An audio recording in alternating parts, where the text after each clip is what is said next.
Bonjour à tous, salam alaikum. Heureuse de vous retrouver dans ce nouveau cours du vendredi. Aujourd'hui, nous allons voir la suite du cours précédent, c'est-à-dire nous allons continuer la règle de khas, nous allons mettre en pratique deux nouveaux pronoms personnels sujets, à savoir nous et vous. Nous allons également continuer la construction de phrases en utilisant deux nouveaux verbes ainsi que deux nouveaux adjectifs, toujours dans la lettre A. Nous allons mettre en pratique trois nouveaux mots de vocabulaire dans le thème de l'habillement et on finira le cours avec le dénombrement des objets. Maintenant, on peut commencer. Si vous vous souvenez, dans le cours sur la règle de khas qui se trouve dans le module conjugaison, on a dit qu'il n'y avait pas de khas pour le futur. Mais dans ce cours, je vais vous apprendre dans quelle situation ou dans quel contexte nous aurons besoin de le mettre au futur.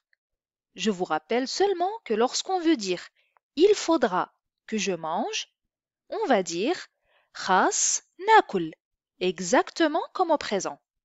Mais lorsqu'on veut dire il me faudra du pain, par exemple, on va dire غادي يخصني الخبز.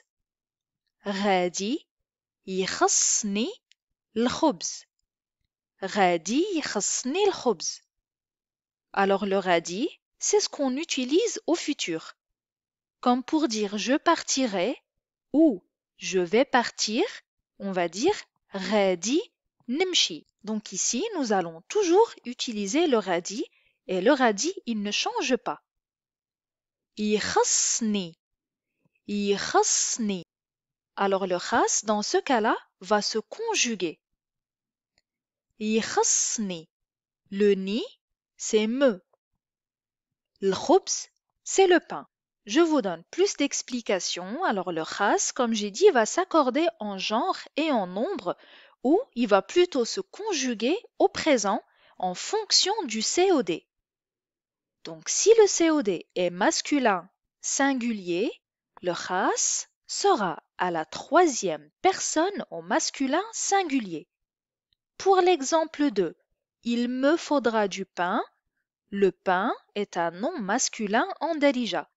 Alors on va dire يخص.